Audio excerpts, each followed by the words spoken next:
o que nós tínhamos aqui de diferente? Tínhamos um eletrocardiograma, tínhamos um equipamento de traumatologia, uma mesa traumatológica que dava para fazer redução de fraturas e uma série de coisas, né?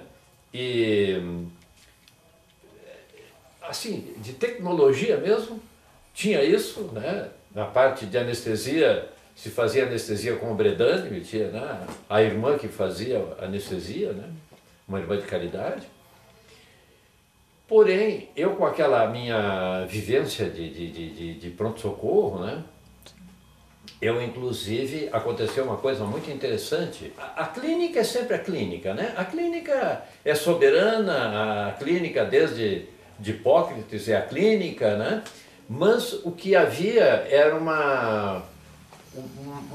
o que eu sentia assim foi a minha conduta é uma conduta mais objetiva pelos serviços que eu tinha trabalhado, né? E, inclusive, o médico que me convidou em Porto Alegre, eu cheguei aqui no dia 6 de fevereiro, no dia 14 de fevereiro, recebo um telefonema urgente que ele estava com muita dor em casa. Eu cheguei em casa, ele estava fazendo um infarto. 8 dias depois de eu estar aqui, ele vai. E fazendo um edema agudo de pulmão, tive que fazer sangria. Sangria na cama dele em casa, né? E fiquei com ele, fiquei morando na casa dele durante 16 dias. Porque uma pessoa, era um colega e era uma pessoa que já me cativou desde o início, né? E então o que acontece? Eu fiz o eletrocardiograma dele, né? E através de um rádio amador eu transmitia tudo para o meu professor lá de Porto Alegre, né? Todas as tardes eu ia para o rádio amador. E olha, o infarto que o doutor Oswaldo teve é enorme. Vamos ver se ele consegue superar isso.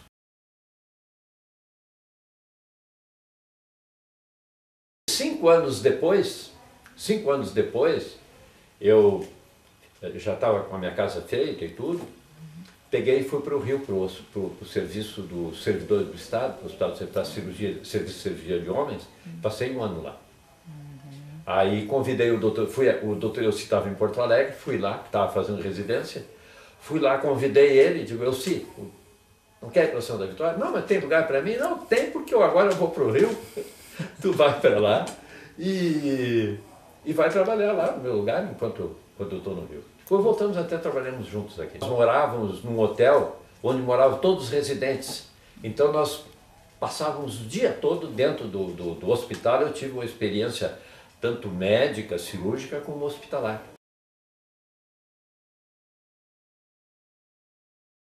Depois, quando voltei, foi quando convidaram para provedor da Santa Casa. Bom, o que aconteceu é o seguinte, quando eu voltei, que o pessoal lá me convidava muito para ficar lá, eu digo, não vou ficar aqui porque lá eu tenho, fiz muita amizade, porque eu fui com carro para lá, com dinheiro do bolso, né, aquela coisa toda, então fiquei muito amigo daqueles cariocas lá e aquela mentalidade carioca, aquela gente, e fiz muita amizade, todo mundo me convidava para ficar. Eu digo, não, eu não vou ficar aqui porque aqui está tudo feito, em Santa Vitória está tudo por fazer. E quando eu voltei, quem me jogou na fogueira foi o Dr. Flor. Combinamos tudo para o Dr. Flor ser o provedor, quando chegou na hora da reunião ele tirou o corpo fora e me empurrou como candidato. Bom, o que eu fiz? Eu comecei a pensar, fiquei muito preocupado porque eu não tinha experiência nenhuma, né? E era jovem, muito jovem, né? Perdi uma noite de sono, não aceitei de saída, né? Mas eu posso fazer alguma coisa. O que eu fiz? Eu era amigo do Dr. Paulo Lambi. O Paulo Lambi foi possivelmente o primeiro médico especialista em organização hospitalar. E nós éramos companheiros, fazíamos halterofilismo no ginásio Esparta, né? Ele era muito forte e tal. E éramos amigos. Eu liguei para o Paulo, digo, Paulo, eu quero fazer umas coisas aqui em Santa Vitória. Liguei não, foi a Porto Alegre, falei com ele. Me fez um projeto e com 7 etapas para nós fazermos. Aí eu digo, o que eu vou fazer? Qual é a prioridade? Primeira prioridade, o que é mais urgente? É um bloco cirúrgico, porque aqui não tinha nada, né? Ele tinha uma sala de cirurgia muito deficiente, né? Um bloco cirúrgico, e eu quero um bloco cirúrgico com 3 salas de cirurgia, com sala de recuperação, porque num acidente na estrada, às vezes se acidentam várias pessoas ao mesmo tempo, né? Então nós temos que ter. E o Paulo projetou, digo, vamos começar pelo bloco cirúrgico. Fizemos uma campanha enorme, eu tenho até documentação de tudo isso, cartas para deputados, para todo mundo, e conseguimos realizar o bloco cirúrgico. Qual é a segunda fase? A segunda fase agora, nós vamos ter que fazer alguma coisa que o bloco cirúrgico, além de ser importante, ele vai dar recurso para o hospital fazer a segunda fase. Então a nossa prioridade era aquilo que era importante e aquilo que podia render algum recurso para construir a terceira fase, a quarta, a subsequente. Cada uma que fosse feita funcionando um hospital de caridade, mas funcionando uma empresa, né? Nós tínhamos aquela mentalidade, né? Bom, o hospital tem que funcionar tem que atender como um hotel, funcionar como uma fábrica e em regime militar, né? Então temos que colocar isso, porque quando nós chegamos aqui, era uma madre que administrava o hospital, ela andava que nem andava com um feixe de chave que chegava a andar meio torta, coitada, de tanta chave que ela carregava. Ela tinha chave de tudo no hospital, né? E quando eu entrei de provedor, peguei um grupo de pessoas, né, para mudar estatutos e fazer tudo isso, e me indispus com as irmãs. Elas eram muito boas, as coitadas, mas elas não entenderam a minha intenção. Então eu entrava no hospital, às vezes elas viravam as costas para mim, não queriam nem me enxergar, né? Porque nós começamos a organizar o hospital para que funcionasse como uma empresa. Tinha que funcionar como uma empresa, porque a ajuda do município de tudo era muito pequena. Fizemos uma campanha para o raio-x, conseguimos motivar os alemães nos mandaram um raio-x, um aparelho de raio-x, a Misero da Alemanha, né? Nos mandou, inclusive o doutor Chiarelli me ajudou nisso, né? Escreveu para a Alemanha, etc. e tal, a gente motivava todo mundo. E o Chiarelli escreveu para a Alemanha e conseguimos um aparelho de raio-x que não tinha na Zona Sul um aparelho igual ao nosso. Né? É o que tem até hoje. Hoje já está superado, mas é o que tem até hoje. Está funcionando ainda? Ganhamos, funciona. Ganhamos um aparelho de raio-x da Misero. Né? Vê que a gente fez uma campanha. E essa campanha de motivação juntou muito a comunidade. Nós fazíamos boate, né? Boate de noite, a gente jovem ajudava, fazia tudo que era coisa. O bloco cirúrgico virou um slogan assim no meio de todo mundo. E foi uma coisa muito bonita, assim. Identificou muito a população com o hospital. Foi uma coisa muito interessante. Assim, Aqui é a inauguração do bloco. Isso aqui é a inauguração de uma sala de cirurgia. Sim. Aqui está a inauguração da outra. Deixa eu ver, pode ser até que seja a mesma, não sei, mas as mesmas eram parecidas. Sim. Né? Sim. Coisa aqui, tem outra. Em que ano que foi, doutor, a inauguração? Olha, tu sabe que eu nem lembro? Deve ter sido... Sabe que não lembro. Eu sou muito descuidado com isso. Só a esterilização. Os lavabos.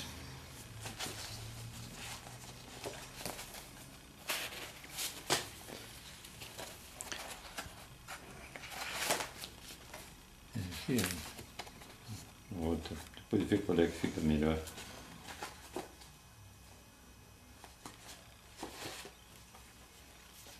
A cozinha também, inauguramos coisas novas.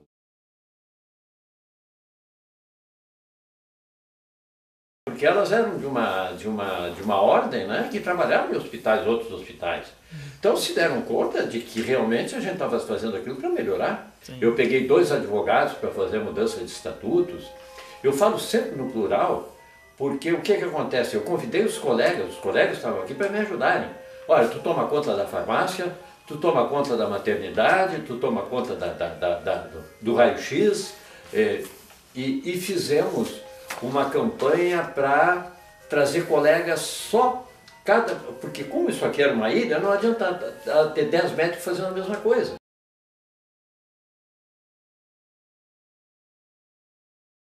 como que no período que o senhor estava na Santa Casa, logo que o senhor chegou aqui, né, em Santa Vitória, tinham médicos estrangeiros atuando aqui? Como é que era essa relação? Não tinha.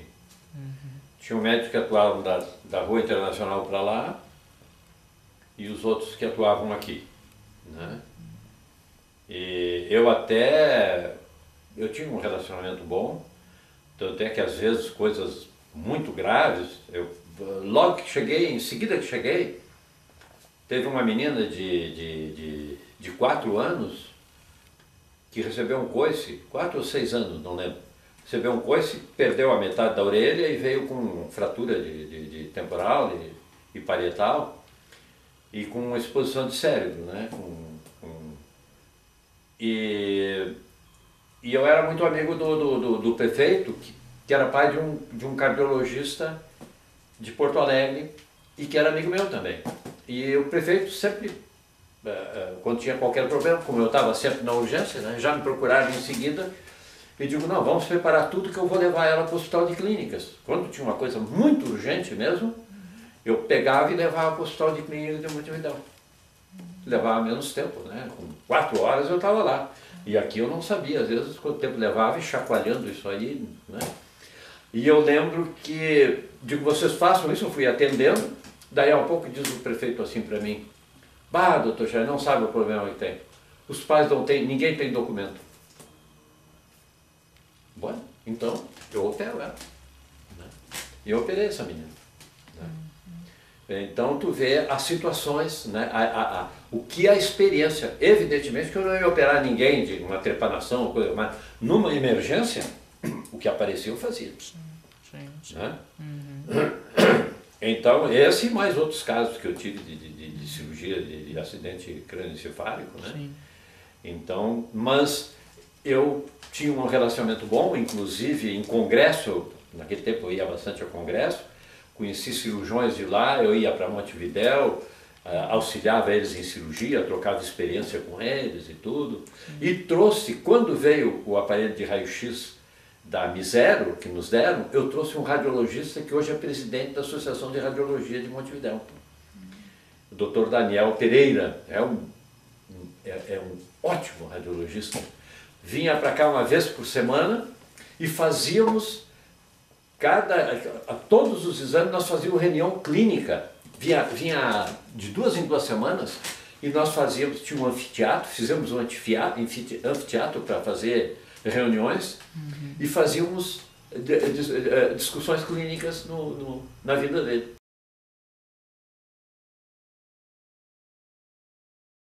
Isso criou tu vê que hoje é um lugar em que todos os médicos são amigos. Todos os médicos são amigos. O doutor Zé Paulo hoje é um incentivador dessa união. O doutor Zé Paulo, eu elogio muito ele porque ele tem ele tem feito coisas aí que tem mantido o grupo mais unido, tem feito um trabalho muito bom nesse sentido.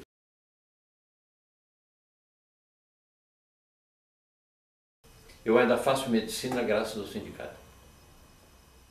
Viu? Por quê? Porque nesse nosso sistema injusto, né, com toda essa situação da saúde, toda essa distorção que se cria, né, na nossa cultura sobre saúde, né, as interpretações, vê essa briga que está dando em Porto Alegre, né,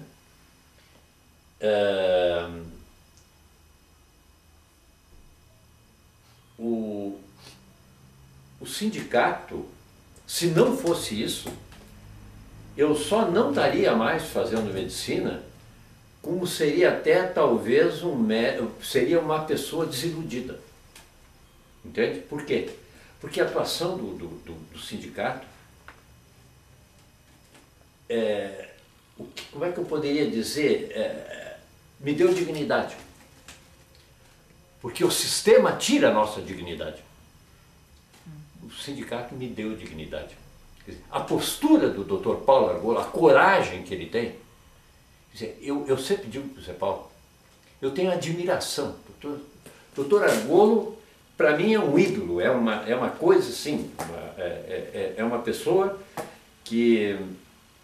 E não só digo com referência a momentos, porque tu imagina eu trabalhando 50 anos na frente de batalha, na urgência, quanta gente morreu na minha mão? Quanta gente salvei? Quanta gente morreu? Ou quanta gente teve um ou outro tipo de problema? E quantas interpretações houve? Né? Então, o apoio que me dá, que me dão os advogados, né? Que me dá o sindicato, né? Isso me permitiu andar sempre de cabeça elevada, viu? Me permitiu dar valor, acreditar na justiça, né? E então eu acho a atuação do sindicato, e digo o seguinte, o sindicato do Rio Grande do Sul é exemplo no Brasil, né? Dentro do que eu conheço, não existe um sindicato que tenha a atuação, a coragem, né? Dentro da minha interpretação. Algo, não tenho nem como, as minhas palavras não são suficientes para descrever a minha gratidão e o meu reconhecimento, e o meu reconhecimento assim, a minha gratidão não só o fato de ter sido defendido uma outra vez, não, a minha gratidão pelo meu sentimento que eu tenho. Estou com 76 anos, e o fato de, os primeiros 20 anos que eu vim para cá, 20 anos eu fiz uma média de 4 horas por noite de sono. Acabei com uma maurose, com uma cegueira, me dava uma cegueira. Eu, quando via, às vezes estava em cirurgia, ficava cego totalmente, um olho durava uns 15 minutos mais ou menos. Fui dos especialistas daqui, Nelson Ferreira, fui no Uruguai, até que o Nelson me mandou lá para os Estados Unidos, né? Fiquei lá no Alabama, lá num hospital, durante uma semana, lá fazendo exame para ver por que eu tinha aquela cegueira. Né? Chegaram lá, não me encontraram nada, ainda levei mais uns 10 anos com aquela cegueira, né? Mas tudo pelo estresse que eu vivia. Né? Eu não tinha hora para dormir, não tinha coisa nenhuma. Né? E depois fiquei bom, espontaneamente. Né? Mas, então, depois de tudo isso, tu dizer, puxa, não valeu a pena, né? Não valeu a pena. Então, tu hoje sentir, manter a tua dignidade, né? Valeu a pena, graças ao sindicato.